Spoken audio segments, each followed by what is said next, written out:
किसी ने ठीक ही कहा है कि जब जब हमने तरक्की पाई है, बुजुर्गों की सलाह काम आई है।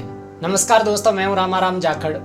एक बार एक किसान था, उसके पास में बहुत सारे ऊंट थे और ऊंटों को सुबह छोड़ दिया जाता था जंगल में और शाम को चर के फिर के और शाम तक वापस आ जाते थे। उसमें से एक छोटा ऊंट था जो बहुत शरारती था, बहुत शरारतें करता था, ऊँटों के टोले के साथ में नहीं चलता था और उस छोटे ऊँट से वो किसान बहुत प्रेम करता था, इसलिए उसकी एक छोटी घंटी भी बांध के रखी थी। और एक समय ऐसा होता है कि सुबह ऊँटों को जंगल में छोड़ दिया जाता है और शेर की नजर पड़ जाती है ऊँटों के टोले पर, क्योंकि जब घंटी बजी तो शेर को आभास हुआ कि यहाँ पर कोई जानवर आया है। उसने फसलों के अंदर से देखा तो ऊँटों का एक टोला वहां पर चल रहा है। शेर ने सोचा कि मैं हमला करूं तो ऊँट मेरे से बड़े हैं और झुंड में भी हैं तो भारी पड़ सकते हैं। शेर मौके का इंतजार करता रहा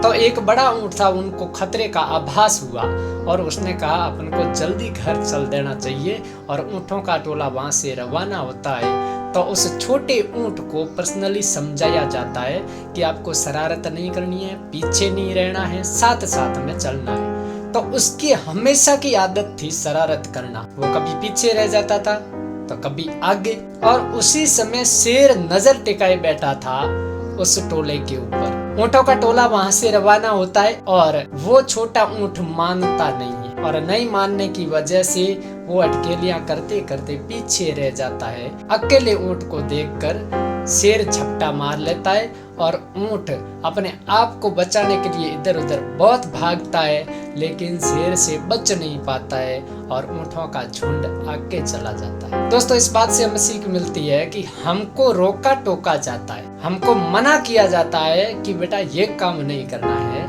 ये सही नहीं है, ये रास्ता सही नहीं है, ये आदत सही नहीं है, ये तेरा तरीका सही नहीं है, ये काम सही नहीं है, ये संगत सही नहीं है। लेकिन हमको उस समय गुस्सा आता है और हम बुजुर्गों की नहीं मानते हैं और उसका रिजल्ट ये निकलता है कि जैसे जिस प्रकार से छोटे ऊँट के साथ में नुकसान हुआ, उसी प्रकार से हम कभी कभी अपने से बड़ों की बात को न मानने की वजह से बहुत बड़ा नुकसान कर बैठते हैं अपना खुद का। एक और इस बात से हमें सलाह मिलती है कि हमको कभी कोई रोक रहा है, टोक रहा है, हम कहाँ जा रहे हैं, किसके साथ हैं, क्यों जा रहे हैं और हमें मना किया जाता है तो उस समय हमको बहुत बुरा लगता है। जैसे दोस्तों में भी हो जाता है कि दोस्ती में भी रोका टोका जाता है तो उसको बुरा लगता है, ये मुझे कंट्रोल कर रहा है, ये मुझे मेरे पर नियंत्रण रख रहा है। लेकिन वो तुमसे सच्चा प्यार करता है इसलिए रोकता है और टोकता है। बाकी इस दुनिया में किसी को टाइम नहीं है कि किसी दूसरे पर नजर रखे,